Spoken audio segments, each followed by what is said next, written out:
Hello, this is Ivana. This is Yaw.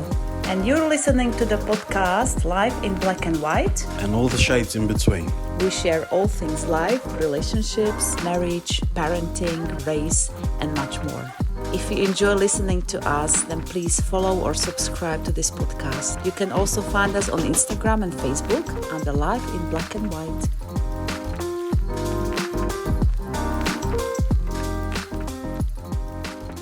Welcome back, my friend. Welcome back to another episode of Life in Black and White and all the shades in between. We hope we had a lovely 2 weeks, that you missed us. I have to say that. We did, definitely. We wish we could talk to you more often, but yeah, we just have to be realistic with times and, schedules and all that stuff with 3 kids. But hopefully we will get to record more, the episodes more often. For now, yeah, this is what it is. How are you tonight? Yeah. Are you as drained as I am from our lovely cherubs? Oh, yeah. We love our cherubs, and that's all we ever need to say. Yeah. Let's just leave it at that. No, I think it's always sometimes when you've had like a long day, we always say this, like when we start having conversations with, it kind of gives us a bit of energy. Yeah, exactly. So we have guests every day, no? Just to have some energy boost. Yeah. Especially when we have such lovely guests as today. So today we are speaking to Charlotte Kelly, who is one of the singers of the band Soul to Soul, which I'm sure you've heard of. And when I first met Charlotte, I wasn't sure because I'm from Slovakia, as you may know. And although we know Soul to Soul songs, I didn't recognize the band name. So I didn't know that she was from such a big band when I first met her. Then I checked it out and I was like, oh my God, of course I know Soul to Soul. But yeah, so she is our guest today and we are super honored, of course, to have her on. Not because of the obvious, but because she is such a lovely woman, such a lovely person. And I'm so lucky to call her my friend. So thank you so much for being here with us. It's my pleasure. Thanks for having me. How are you tonight? You also have an 8-year-old, 9-year-old? I do. I have 3 cherubs, but 2 of my cherubs are big enough to leave home. So they just come steal food, money and makeup. And that's fine. And my younger cherub steals everything. Including my sanity at times, but he's adorable. Yeah. And his name is Soul. I love that. Yeah, his name is Soul. Yeah. You know what? If we had another son, which we don't, I would want that name actually. I love that. No, don't worry. We're not having more kids. I'm just saying. Remember, it's eclipse energy right now, so be careful what you say. Oh, please. We would cry in the pillow. I would. You know what? I would cry for you. I would order you a crate of wine while I was crying for you. Drinking again, I think. People need that to survive. Yeah. But yeah, back to you, Charlotte. It's not about us. Yeah. We want to talk to you about the reality of fame and success and what's happening behind the scenes, because Soul to Soul it still is very famous. Yeah. But I'm sure it's not all a bed of roses or sunshine and rainbows, how people might see. Yeah. So let's talk about you and your story. So I know that you've been with Soul to Soul since you were 18. I have, yeah. On and off, because I have to tell you that I was quite cocky and rude when I was 18. I really thought that I knew everything. And the older I got, the more I realised I knew nothing. So I have had the sack quite a lot. Wow. You had to what? Sorry? The sack. I got the sack from Jazzy. I got fired. I think that's a more universal understanding. Yeah, I've been fired, lots of times for being rude. Oh, okay. Now I'm curious what happened there. Just general things, thinking that you know everything, or turning up late. Jazzy has a thing where we have to turn up to the tour bus on time. If you don't turn up on time, you get fined. And of course, me being me, I wasn't up for any of that, because, when you're 18, you really think that you know it all. So yeah, and then I finally realized, I think I ended up being about 39, and I managed to wake up and realize that my mouth was getting me into trouble. So maybe the act of silence was a good plan. Wow. It took a long time to learn that, though. Yeah. But when, like you said, when you're 18, it's totally understandable and normal that you are not going to be, how you are now. Yeah, so your boss, was he understanding of that? He did, yeah. He was understanding. I think what it is that I think also when you become successful or you make money from a young age, there's maybe not everyone goes through this, but I definitely went through it. I felt like because I was prepared to do the work and I managed to make my life happen from a young age, I felt slightly invincible. So not realizing that it wasn't just me, because behind anyone that's successful, there's usually always a great team, right? So it took me a long time to learn that I couldn't be where I am, who I am, doing what I'm doing without having great people around me. But when I first arrived in doing music, I didn't realize that. I thought I was all that and a bag of chips and I'm responsible for all of my success. Let's go to the beginning a little bit. Yeah. How did you get to the band? How did that all start? What happened is I was born in Coventry, so they only had one recording studio called Planet Studios. It still exists. I think Punjabi MC owns it now. And so I went and made a demo tape. And at the time, I was saying to my mum, I really want to make a demo, because back in those days, you made a demo and you got discovered by the label and they developed you as an artist. And, things went forward from there. So I went and made a tape, and my mum actually said to me, if you're really serious about music, go and get a job. And I was like, get a job? What, like a paper round? So I did get a paper round. That didn't work out because I didn't get up in time. I had to get up too early. I think I lost that job within the first 4 days. I remember being screamed at by the Indian man in the local paper shop, just telling me that I'm useless, and he was right. So that wasn't going to work. So I thought, okay, I'll get a job in a nightclub. So I got a job in the only then nightclub, which was a rave club in Coventry called the Eclipse, which was quite famous because the rave scene was big then. Yeah. I didn't have any clue, by the way, how to do this job. All I had to do was answer the phone and tell them what DJs were coming. Of course, I got that wrong because I couldn't see the flyer very well because I'm partially blind. So I just lied. I had a good time talking to the clients. And my boss said to me, as soon as you got the money for your demo tape, you got the sack because you're cute, but you're rubbish at the job. I said, that's fine. I just need the money for my tape. And that was it. So then I made my tape and I sent something silly like 5 tapes a day, because there were TDK tapes that I bought from the market. And I recorded my song. I think I did 3 songs onto the tapes and sent 3 tapes a day, because I knew that lots of music would get thrown out. But I thought, if I send 3 tapes a day for 1 month, maybe 1 tape might get through, and it did. And that was kind of how I started. And then I got invited to London to go and meet some people and did some live shows. And and it kind of, snowballed from there, really. Wow, that's amazing. And I think you were lucky in the sense, like, it was different times back then, wasn't it? It would have been much, much harder now. Yeah, it's much harder now because I think there's much more competition. The great thing about all the new age platforms is that people can be vigilantes in their own right. They don't have to wait. Yeah. But I think it's harder from the point of view that a lot of artists are kind of quite unusual. So just because someone's great artistically, it doesn't mean that they're going to have the confidence they need to push themselves on a platform in front of people. So, that could be the downside to what's happening now. Mm-hmm. Yeah. When did you start writing music? The amazing thing was I actually started almost straight away, because I had a manager who ran a label called Big Life, a man called Jazz Summers, who was originally then managing Soul to Soul, and he managed Yaz, who sang that famous song, The Only Way's Up, which is an old song, and he managed Lisa Stansfield. And so when I met him, he said to me, I'm going to offer you a publishing deal. I said, but I've never written a song in my life. And he said, I think that you can. And if you can sing like that, you might be able to write. So let's do that. And then as it went on, I discovered that actually I was a much better songwriter than I was a singer, and that was my love.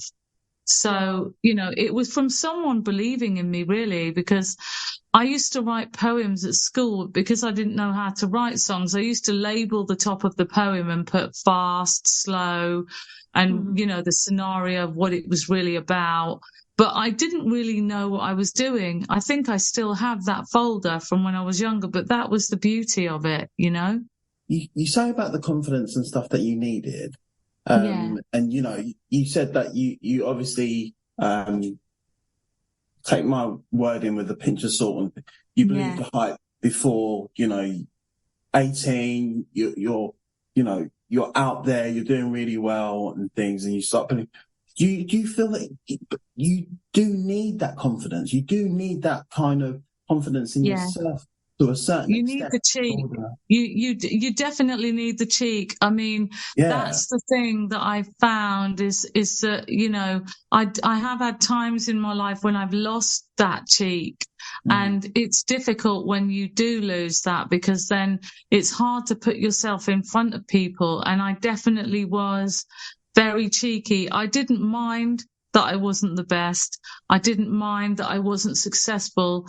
In my mind, I just loved music. I mean, you know, when I worked even at the rave club, you know, I got a job dancing on the stage. Now, I wasn't really a dancer, and I was into blues and rock and roll and reggae. So, you know, I used to get on the stage and think shake my hair around, but I wasn't a traditional dancer. Yeah. But I told the guy I could do it. You know, I mean, all of these lyrics I came up with about things, qualifications I was meant to have that I clearly didn't have. And, you know, people just didn't seem to care. They were just like, okay, but she's smiling. She's nice to have around. So we'll go for it. But we've got no idea where she got those moves from, you know, because, I mean, it was the rave scene. So everyone was high anyway. So even if you couldn't really dance, it didn't really matter. Just literally go with the flow and things. Literally, Yeah, sorry, go on. And I was going to say, going back to what you were saying about the cheek, the interesting thing about life is that sometimes with your confidence, if you handle it the right way, you can talk people into believing that you are that thing that you say you are, because people generally want to respond to your energy, you know? And I think it's the advantage of young people. They're fearless. I used to be like that, like you said, so much more. Like there was there were no limits. No, there were no limits at all. I was limitless. But then I don't know how it happens that you lose it. You do lose it. I don't really know how it happens. I mean, you know, I definitely, because I went to study psychology in between music. So when I was studying, we used to have this thing called the fishbowl. And the idea was that two people sit in the middle of the classroom. One person is the counselor and one person is the client. But the client has to bring a real problem. So, you know, you're sort of role playing, but it's for real. And I always volunteered to be the counselor, and I just couldn't wait to be in the fishbowl.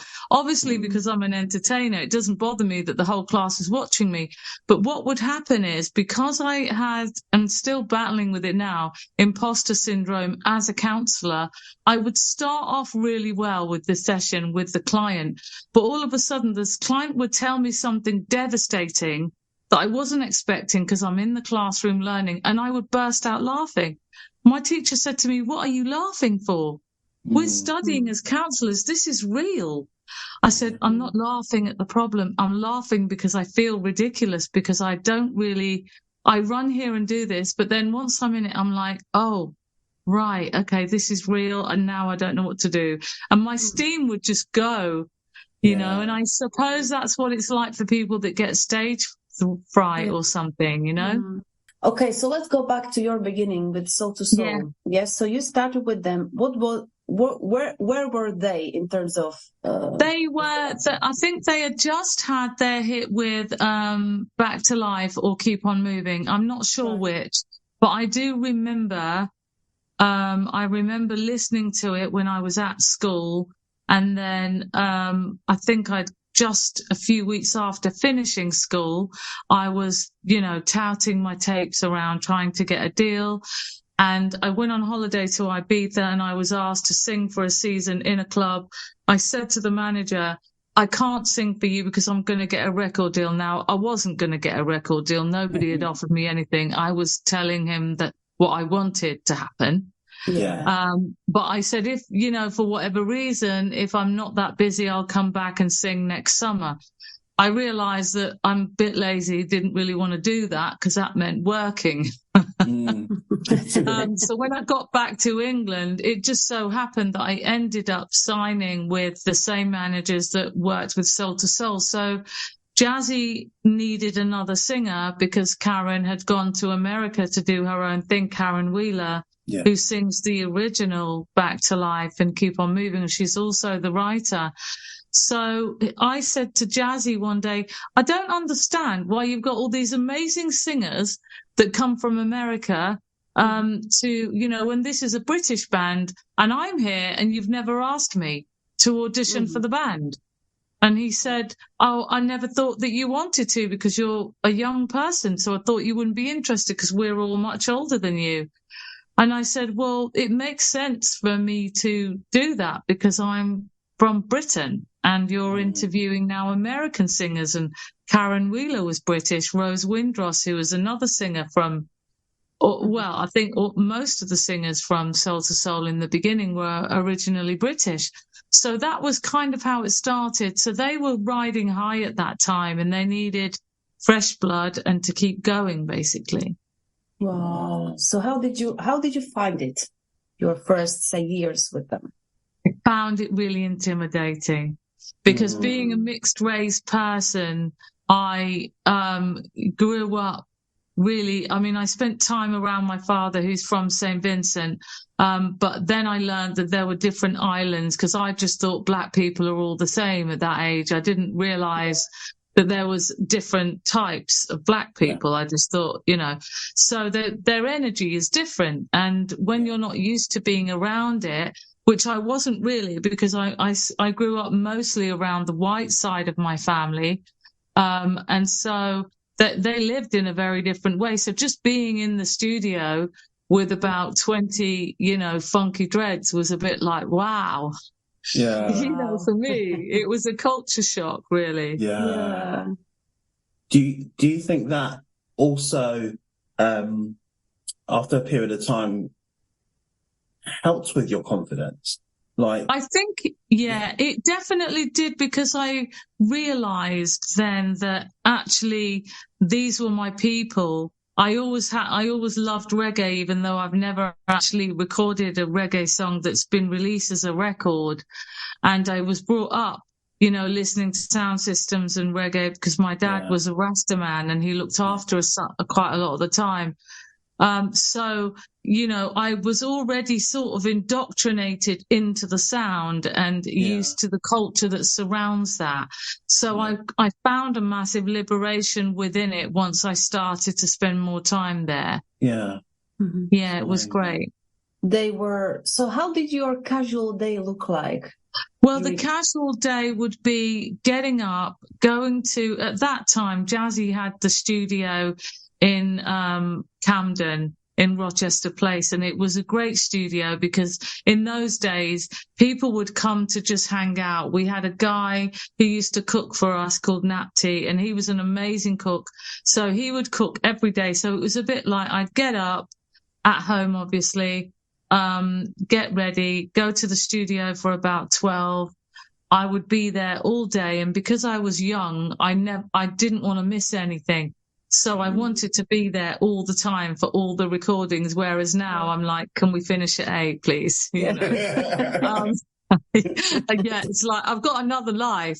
But back then it was about being in the creative vibe. So everybody that was originally from Soul to Soul and beyond, other musicians and DJs would come and hang out there and have food. So, Jazzy would go through some sounds with me or some tracks, ask me to choose what music I liked and write to it. So that's what I would do. And sometimes, so I would either go in a studio by myself and maybe have an engineer and write and record the ideas.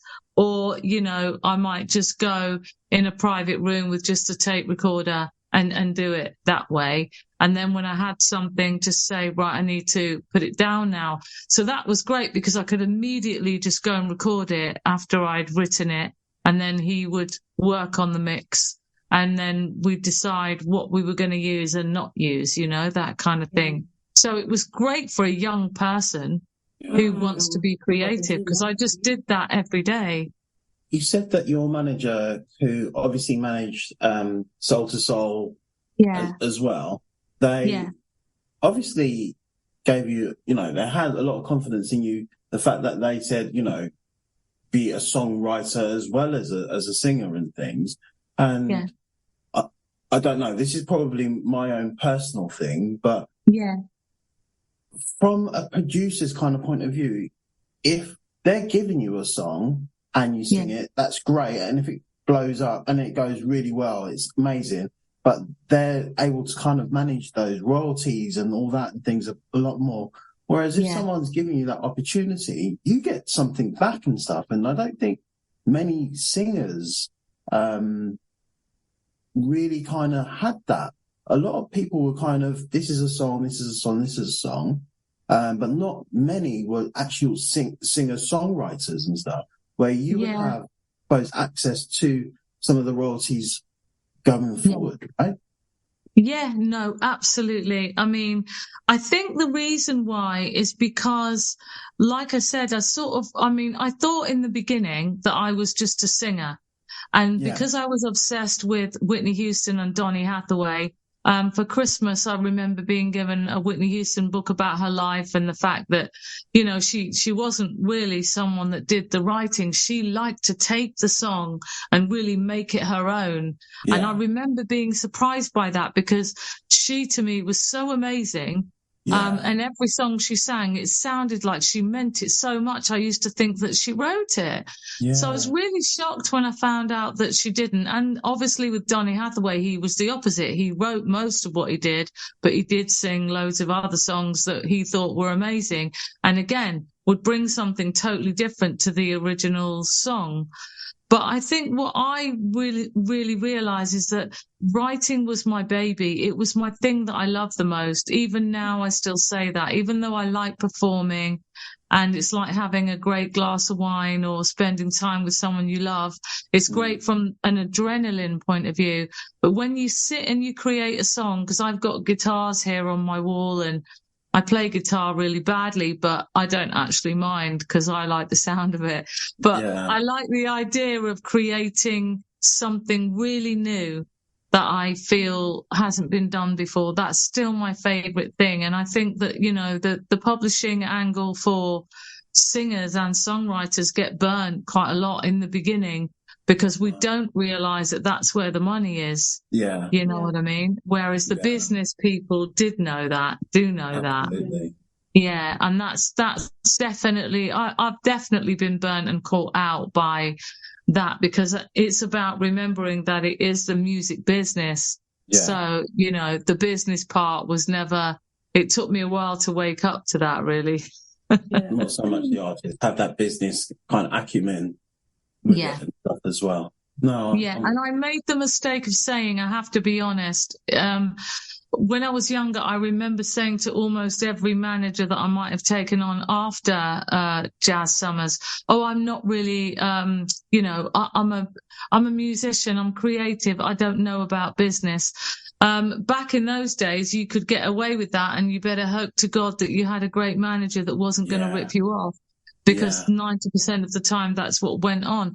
But now I think it's very different. I think you have to know the business. It's the same, isn't it, with making podcasts and stuff like that. You have to be your own TV editor now, you know? That's such a good point, Do you remember your first gig, very first one? Yeah, I do actually. I do remember it. It was at, I don't think it's there anymore. It was a working men's club called the Cobden Club, and it was on Tottenham Court Road. And there was, it was for a charity. called Martin Shaw King. I don't know why I've remembered this. So I think Martin Shaw King was a TV presenter, a black TV presenter, and they wanted to give a scholarship to another young black person to follow in that person's footsteps. Right. And so there was a live show put on for this event, and that was the first live gig I ever did. So I had my afro, I had leggings that had holes in, and I insisted on wearing them because I liked them because they were comfortable, despite that my mum said they looked dreadful. But they were my favourite, you know, and I thought, well, I can't really see the holes, and so I don't actually care. Yeah. So I definitely think I looked interesting. I don't have the pictures anymore, which is a shame. But but again, you know, I was at that age where I think I was 15 or nearly 16. Yeah. And an amazing singer was on as well, on the same bill as me, who's quite well known, called Lorraine Cato. She's an amazing gospel singer now and quite successful. But at the time, her and I were the youngest entertainers in that club. I mean, you know, like we weren't allowed to go and buy drinks at the bar and that kind of thing. you know, we did try them. I mean, I'm not going to lie. Got to push the boundaries somewhere. Yeah, of course, because I'm growing. You know, that's what I was there for. Yeah. How did it feel to perform live for the first time for you? I loved it. I mean, I'm quite lucky with live performances, because even when we do live performances now, because I'm partially sighted, I can't see detail. So I pick up energy more so than detail. Mm-hmm. So when we go and do gigs, you know, sometimes the band members will say, oh gosh, you know, seemed a bit strange because you see those people in the front, they didn't look like they were having a great time, because any performance never feels great if you know your audience isn't happy. But when you can't see well, it's fantastic because I'm having a great time and I don't know what they're feeling and I'm not really bothered. You know, I mean, obviously I want them to enjoy it, but if they don't enjoy it, sometimes you've made a choice not to enjoy it. I can't help you. You know what I mean? Yeah. So, but you know what? Sometimes they're feeding off you, right? Yeah, exactly. So if you're in that zone and you're going for it, the audience will pick up on that as well, right? Yeah, they do. I mean, it's funny. It varies, you know, because, I mean, I feel qualified to say this because I'm from Coventry. But so, you know, there's a certain sort of way that people behave. I'm not going to lie. When you go to places like Scotland, or you go to up north, the audiences are amazing because there's just something about, they're just interested in being there. It is culturally, they're up for it. The same with Ireland. But when you go sometimes to small towns where people can be over concerned, is the word I like to use. There's a straightness, there's a stiffness there. You know, I mean, I loved playing Coventry because obviously I'm patriotic about Coventry. Yeah. But, you know, some of the people had faces like slapped asses. It's like, seriously, why did you come all this way to stare at me like that? You know? But again, their money. Yeah, of course. But, and obviously, you know, but what makes the entertainer, and I think all entertainers would share this, is if you know your audience is genuinely enjoying it and genuinely happy. And sometimes we get bad sound and they don't know that we can't control the sound. If the sound is bad, sometimes it's an acoustic thing, or it might be down to the person who's working the sound, and we don't have any control over that, and we have to carry on regardless of the sound. Yeah. While you were with Soul to Soul, I believe they reached a peak. Is that right? Yeah. How did that feel to you personally? To be honest, if I'm being really brutally honest, I don't think I loved it as much as I should have done. I think if it happened to me now, because I live in a very peaceful way and I know myself well, I enjoy my life a lot more. I didn't enjoy being a child because when I was younger, I had a lot of complexes. I had a lot of complexes about the fact that my eyes moved and they didn't move together, or that I blink a lot and I can't help it. you know, so things like that I found difficult. I didn't feel that I was attractive.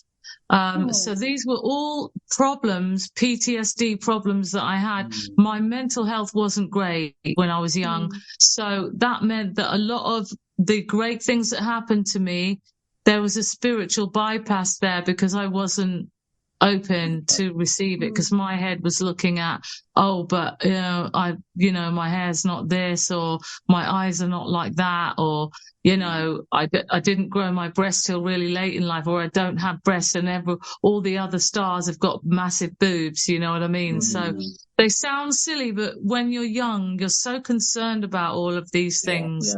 So I spent a lot of time in my head. Yeah, and that's the thing that people don't see, no? They just see the definitely not. And everything is glorious, but what's really happening? And I didn't, when before I had dreadlocks. So when I met Jazzy, my hair was just long and straight, and I had this thing about looking like a red Indian person. So obviously I've joined a funky dread band. So the idea was that I needed to have hair that went with what the boys had. So in the beginning, I didn't have dreadlocks because I hadn't grown my dreadlocks then. I had my hair twisted, and I didn't like it like that, so because at that age, I was being molded into making sure that my look went with the music I made. I didn't like all the choices that were made about my styling or the way that I wanted my hair. It wasn't my liberation in the beginning.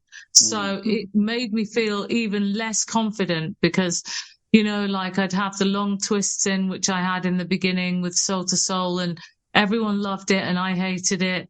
I remember even when we did the picture for I Care, the cover, which is black and white, that particular day, I spent half the day crying because the makeup artist had done the makeup and I had loads of makeup on, and I just looked in the mirror and I just thought it was disgusting.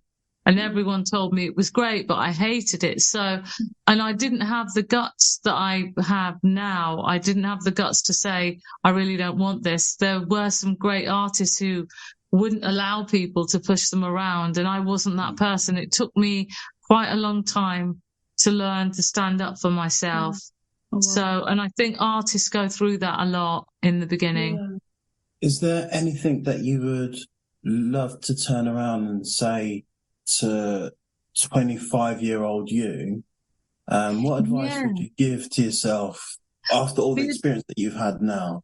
I think the advice I would give is that being unique is the best image anyone can ever have, and to realize your uniqueness. Like I tell my children all the time, how gorgeous they are, and I make statements about the special, unique things that they have. Like one of my daughters, her father is Nigerian, so she's got very tight hair and she's naturally darker than me. So I joke with her that I need to go in the sun so I can be the same color as her because I'm a bit yellow. She's really lucky because she's got the Nigerian roots, her hair is tighter, but it still grows really quickly because she's mixed race, whereas Nigerian people don't experience hair that long. So I think it's important for parents to point out the actual genuine unique beauty to the child, so the child can look in the mirror and go, yeah, that looks like me, or that sounds like me, so I definitely that would be one of the things that I would definitely say now, is to teach people to be liberated with what they have rather than chasing something they don't have. Or they think they want, but it's never going to be them, Yeah. I think with fame in particular, you must be so mentally strong. And this is I am now. I do think it takes a long time. I mean, even now, what I find funny is even a few months ago, because the backing singers we have are not original members, they're new. But when they came to the band now, they're young mixed race girls, so I remember them saying to me, I was just about to go on stage, and they said, "Oh, your hair looks really woolly on your hairline, like it is now." And they said, "Are you just going to leave it like that?" I said, "Well, I've got dreadlocks. This is my hair. That's what it does at the front. It's baby hair and it looks a mess. And it looks like that every day. And they said, but it's a bit fluffy. You know, what about doing your edges? You know, as you can see, I've tried to sort of do it. Right. But, you know, so I remember being absolutely mortified that, you know, and I saw it on a black hair documentary that I watched, because I researched it after that because it inspired me, that this black woman who read the news years ago, I think in the 1960s, was told her hair had to be pressed for her to have the job because she wasn't allowed to go on camera with fluffy hair. So to be awkward now, because I think that I'm a bit of a rebel, I deliberately don't do my edges when I go on stage, because I don't, that's not how, obviously it's a nice effect sometimes pretending you're Josephine Baker, but my hair doesn't do that. It's fluffy. That's what it is. I love it. And you know what? I would like to talk to you a little bit about the movie A Star is Born. Have you seen it? Lady Gaga. Yeah, it's a brilliant movie. I love it. I'm obsessed with that one, actually. Yeah, it's great. I've watched it a few times. It is a great movie. It is. I love Lady Gaga after seeing that movie, actually. Yeah, me too, because she's absolutely stunning talent. Amazing writer. Yeah. I love that message in that movie, that you always have to remember what you want to say. Yeah. And just say what you want to say. Don't let anyone else dictate what you say. Yeah. What do you think about that message? Does it really work like that in music industry? Like, are you allowed to say? I think it does now, mainly because the record. Obviously, if you're part of a media machine, and by that I mean going on things like The Voice or you know, X Factor and the like, it's difficult because you are being turned into a product that they think they can sell. You're a marketing tool and you are the product. So when you're being treated as a product and being a person who's being treated like that, it is very difficult to have your own say in those circumstances. But I think you have to pick your battles and decide whether you want to wait until you're up there. And then when you have a name, you can call the shots. Or, you know, sometimes you get people like Taylor Swift, who has a great team behind her, even though she is amazing and 100% deserves to be where she is. But also I get the impression that they were interested in crafting her actual character into the superstar rather than, you know what I mean, the other way round. Yeah. And I think that's very difficult. Whereas I think now, because self-expression, if an artist comes along and they do it themselves, then sometimes their most unique thing can be the thing that's, you know, unusual or that might even seem boring. I mean, you know, look at Ed Sheeran and people like that. I mean, you wouldn't have guessed that talent was in that person by looking at him. And I don't mean that rudely. Yeah. 100%. I agree with that. But he looks like someone that might collect glasses in a pub, and you couldn't be further from the truth. So not that that's a bad thing or a good thing. It's just different. Yeah. And I think Lady Gaga was the one who just waited to be on the top, and then she showed people who she really is. But it's so risky, you know, because you can't be sure that you'll get that shot. So that's right, you can't. But I'm getting the impression that mentally she must have been quite strong anyway, because she was so original that it seems like she had to spend a lot of time getting people to understand her, which must have meant that on some level she knew herself very well to have that conviction, because most people adapt and change in order to survive, not because they don't have the guts to be themselves. It becomes about adaptability sometimes, you know. But that was one of the things I really admired about the movie, is that she had the guts to show up as herself from day one. So I think when you realize who you are, then you can be someone else if you have to, because you know who you are, and you understand that it's decoration. Yeah. Don't do your edges. Don't ever do your edges. No, I mean, at the moment they've got conditioner on, but they look a bit weird because they're sort of half there and half not. But I'm totally up for that, not doing edges. I like that. Well, let's talk about, you know, because fame is often connected with drugs and addiction. And is that the reality, that there can be so much pressure? That it's so funny that you asked me that, and it's a great question. And I was thinking about it yesterday because I was watching Back to Black on Netflix about the Amy Winehouse story, and I loved Amy Winehouse, and she's an absolute British treasure. Yeah.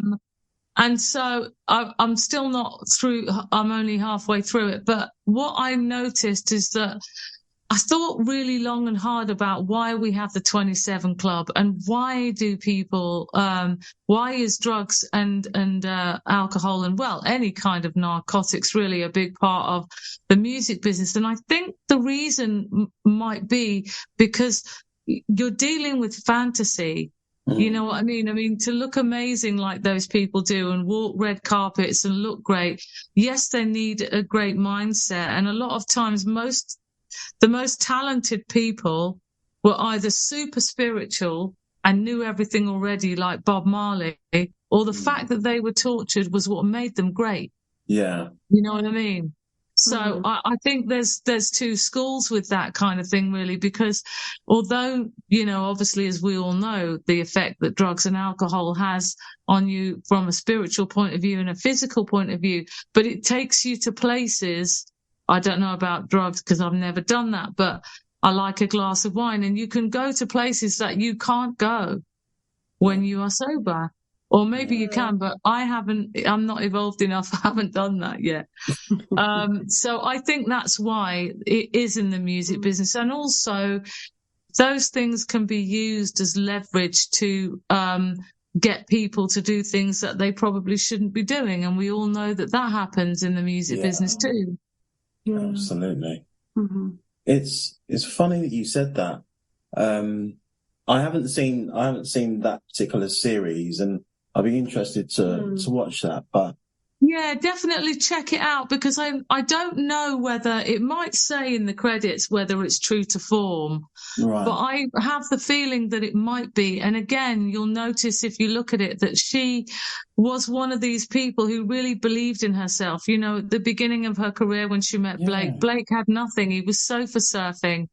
And she was devastated when he left her, because in her mind, she's like, but I love him. And the fact that I love you, the fact that I'm a massive star and you, you know, are going to prison in a week, but I love you, I don't understand. And she really didn't get it, you know, because in her mind, there was no social difference because there's love there. Yeah. And it was just gorgeous. I'm such a romantic. I watched it again. But I thought there was, because I remember ages ago that there was, I saw like a little clip of her actually kind of singing. Yeah. But she obviously was completely, you know, this was her pre all of this.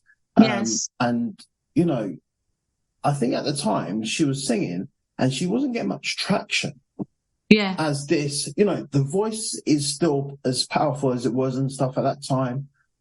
She was a great singer and all this. But then when these kind of elements kind of came in, you know, it's suddenly a bit of a bad girl. I'm not saying this is exactly it. It probably isn't. Yeah. But, you know, there was like that kind of tortured kindred kind of spirit and stuff in it that people kind of reflected and resonated to. And it was more like, you know, that was the only difference between the two. She was a great singer at the beginning.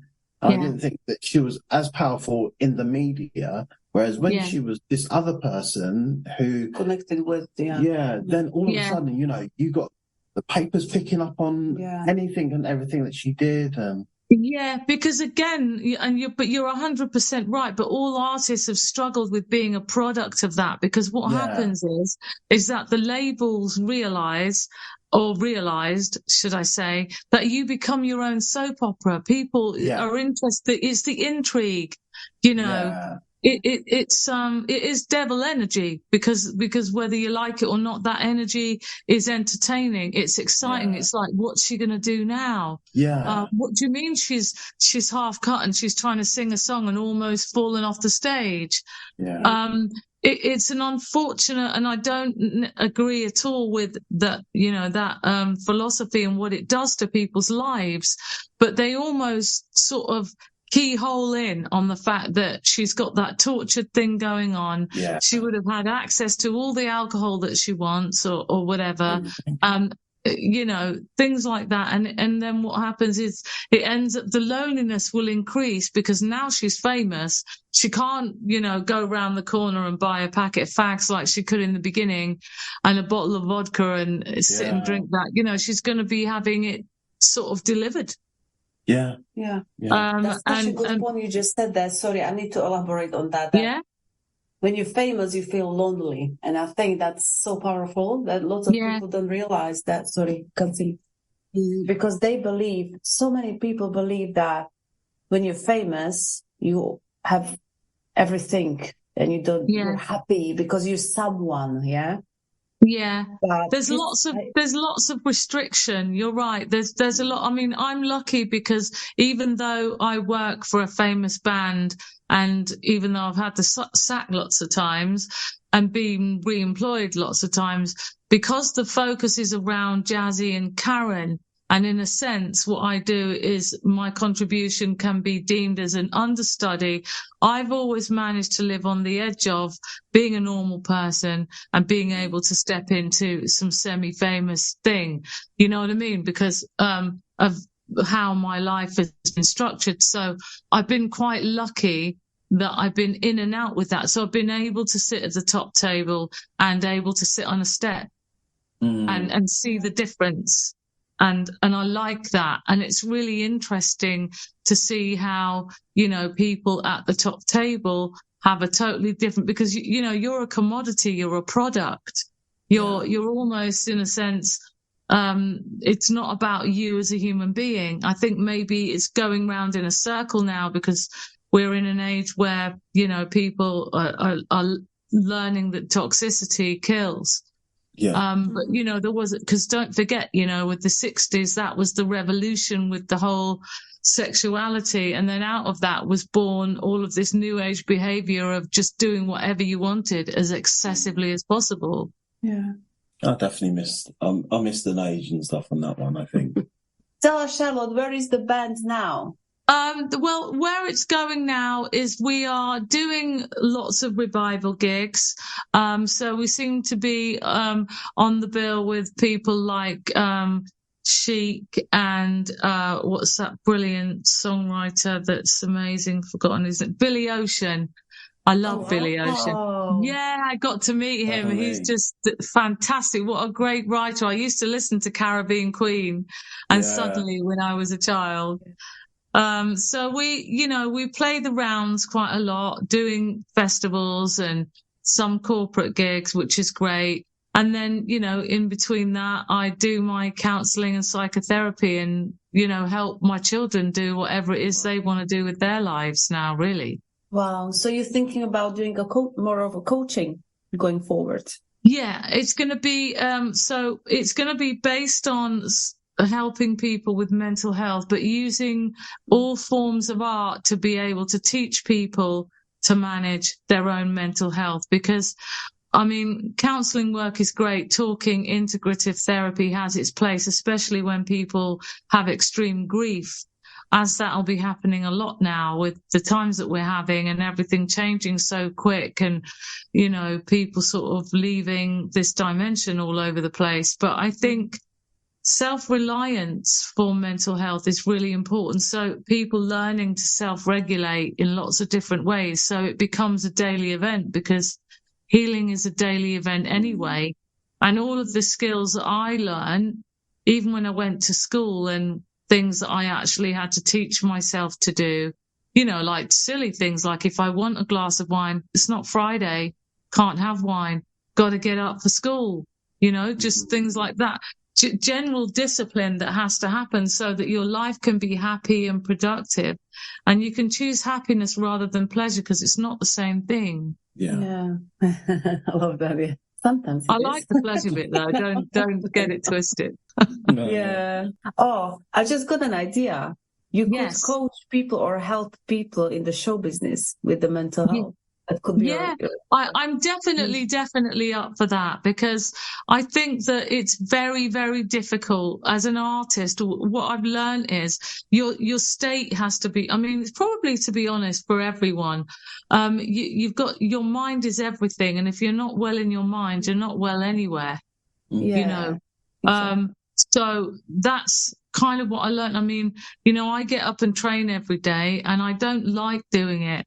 I really don't enjoy doing it. So I have to not attach emotion to it. So it's 5, 4, 3, 2, 1, out of the bed. Because if I don't do that and I feel that bed, I'm not going anywhere. And I don't want to go anywhere. And I make excuses. Oh, I feel a headache coming. Yeah, well, the menopause, and that's what's happening today. But, you know, I can't keep lying to myself. I've got to kind of, and it's all about making sure, you know, like when we get the kids ready for school, I say it a lot to one of my clients that I teach at the moment, coach at the moment. You know, she said, oh, when my daughter gets up, you know, it's such a rush. I'm shouting all the time before we leave for school. And I said, look, you've got to get up before the child, have your coffee. If you're not going to work out, fine. But, you know, get ready to walk and put your makeup on, put your dress on. You're a woman.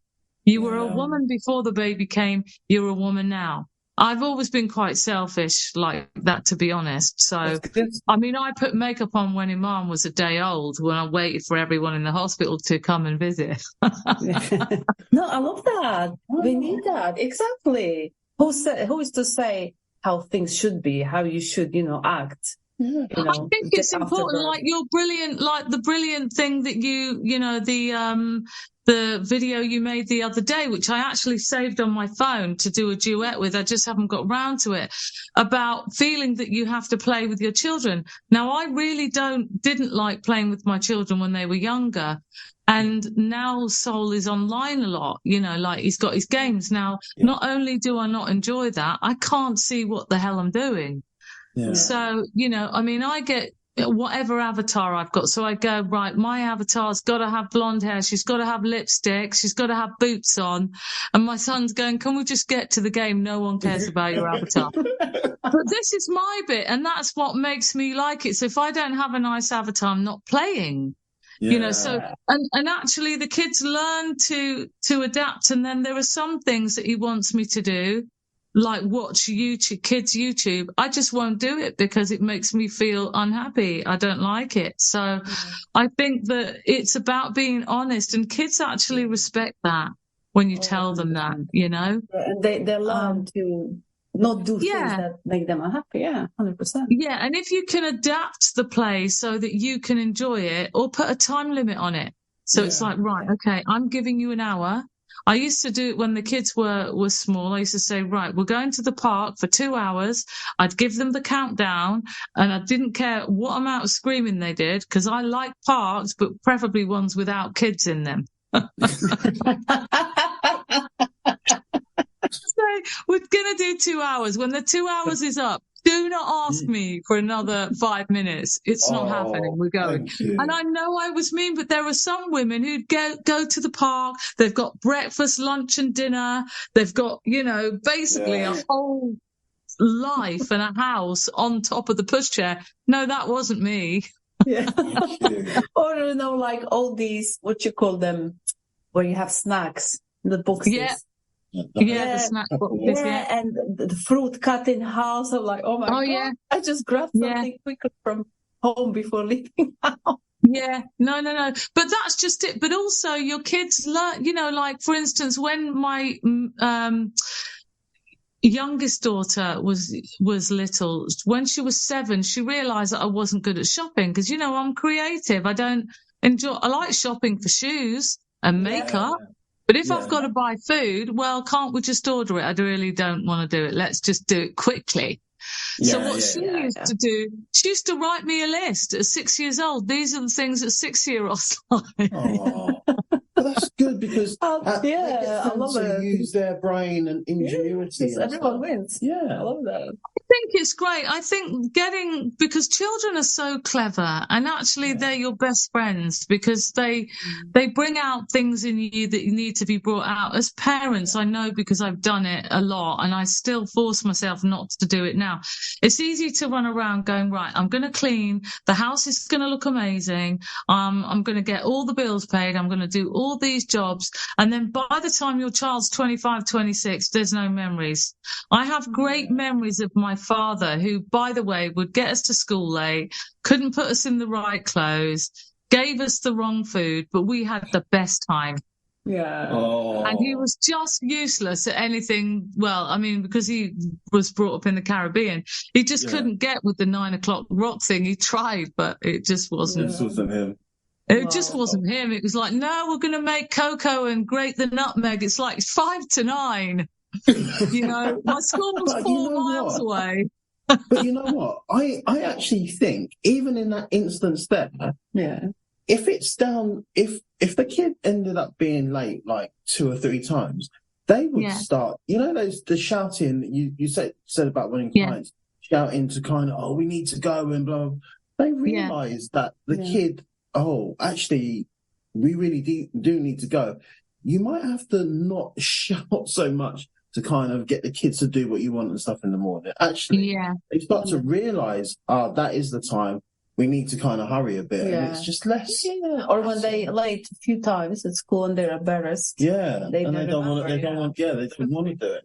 Yeah, of course. And what I do, is that I, like I said, I get up and I train, then I have coffee, then I get ready, and if I want to wear makeup, I put makeup on. If I don't, and I think I'm going on a long walk, then I find some good shades and put my hair up. But so by the time I get Soul out of bed, I'm already ready. But I also mark out the time. So he's got this amount of time to sit around because he's not a morning child and he has ADHD. So I can't get him out of bed and say, right, let's go, because he can't respond to that.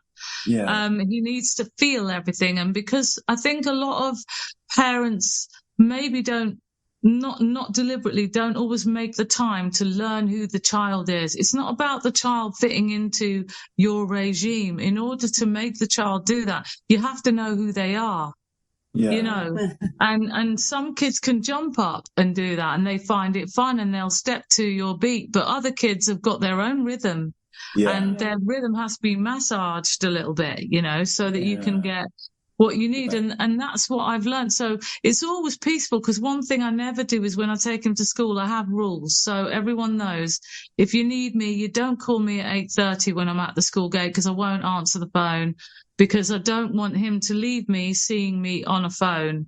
And I never collect him with a phone in my hand either, because it's about being present. You know, even if we only have 10 minutes to sit together, you know, or to walk together, and even if he doesn't want to talk to me, I give him my attention, you know, that's not shared. Nice. Well, you never use phone around him. I do use the phone around him, but I don't do it when I'm picking him up. Everyone knows, like, even if I'm having a meeting, I'll say, right, my son's going to come out the school gate in 5 minutes. I need to go. Because it's that whole thing of him feeling ignored. And I didn't do that when the girls were younger, because I'm very ambitious. So I was always working. And all they remember about me is that I always worked. Yeah. You always know better with new child, no? So maybe definitely. Definitely not anymore. This is funny, though. We're at parents, we always end up talking about parenting, no? Regardless of the subject. Yeah. It's just universal language, no? I love that. It is. So just maybe one last message, Charlotte. What would you say to young people who dream of success and fame? I would say to them, and I wish this was my lyric and I wish I had written it, but I didn't. It comes from a guy called Wayne Dyer, who's a spiritual speaker who's passed now.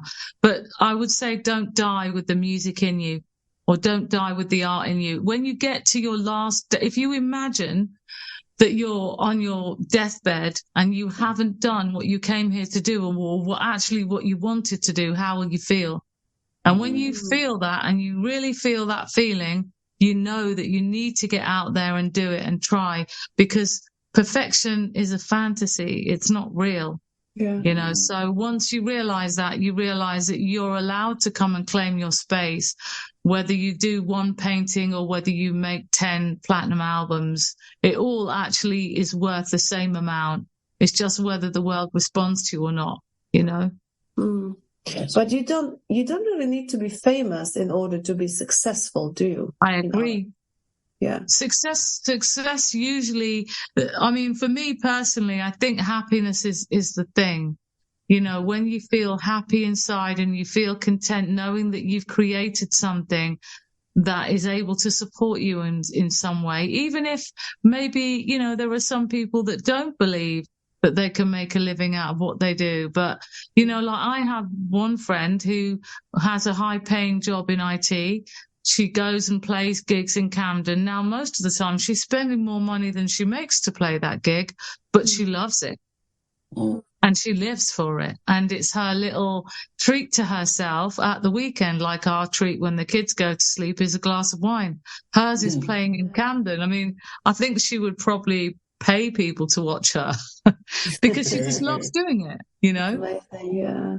You know, it's difficult as well because obviously financially it doesn't offer safety, you know, so you have to be interested in rolling with the punches or to find, you know, to probably give time to something that maybe you don't love as much, but it creates support so you can go and do what you do love. Yeah, exactly. Okay, this is might be a bit random. Yeah, that's okay. I've always wondered, like, you know, when you listen to a song, I can get into a song, like I can lose myself in a song. Like I can, you know, I'm like totally losing it, you know, singing, dancing away and stuff. The world is, you know, the time is just gone. Yeah. I wondered if you create a song, if you broke it down to, you know, I don't know what they're called, the musical notes, you know, the bare bones of what that kind of music and stuff is. Do you lose something in it? That's a really good. Yeah, it does because obviously I think it depends because most people, and I only say this because when I used to make demos, I'd go in, make the demo. Now, some of the tuning would be off because obviously I don't really know what I've written yet. I'm trying to find my way, but I want to get the general idea down. And what used to happen a lot is I'd go back a week later when I've learned the demo that I now love, but now I want to do the finished final version, and I'd sing it and it was rubbish. Right. And I'd go, what happened? And everyone would go, oh, because when it was new, you loved it and you were exploring and there was magic there. Yeah. So I think it depends on the magic of what you're listening to and where that magic is coming from and what turns you on about it. Yeah. You know what I mean? Yes, absolutely. Because what you'll probably find is whatever you fall in love with about that music, you will want to always hear it that way. Do you know what I mean? Curious whether that just changes and you've got that technical aspect and stuff to it. But it does because you're creating an atmosphere, aren't you? Yeah. So it's a bit like if you've got a painting, like for instance, you know, those Banksy paintings, I'm not sure, you know, you got that one where the kid's holding the balloon that got sold for a ridiculous amount of money. Now, I wonder whether if you put an actual background that was busy behind that, would that have the same effect? Probably not. The beauty of it is the simplicity and what it might mean to people. Because I can see that image. I've actually seen the original painting and I was that anal I had a picture taken with it. I've lost the picture, but I thought I was all that. And I wanted to touch it. So every time I think about that picture, I feel happy because that's how the picture made me feel. But I imagine that picture in its in the form I saw it in. I don't want to see it in another form, if you know what I mean. Like, I wouldn't want to see an extra kid or a bit of scenery behind that little boy because it isn't in the original picture. Yeah, I'm with you. Yeah. Thank you. That's right. Pleasure. Yeah, I like that. Thank you very much. Thank you so much, Charlotte, for being here and for sharing your story and your insights. I believe that our listeners enjoyed it just as much as we did. Did you enjoy it, Yaw? Yeah, I thought it was really cool. You're glowing, actually. Wow. Okay. Okay. Are we really going there? No, in the nicest possible way, of course. Because it's nearly time for his coffee or whatever it is he has. Chocolate with marshmallows. Yeah. There you go. See. And my friend, if you enjoyed this episode as ever, please leave us a review and share it with those who you believe would enjoy it as well. Charlotte, we wish you all the best in the world. Thank you. I know we're going to talk soon, but for now, wishing you all the best, and you're amazing. And thank you so much. I really enjoyed it. It was great. Mwah. Big love to you, and see you in 2 weeks.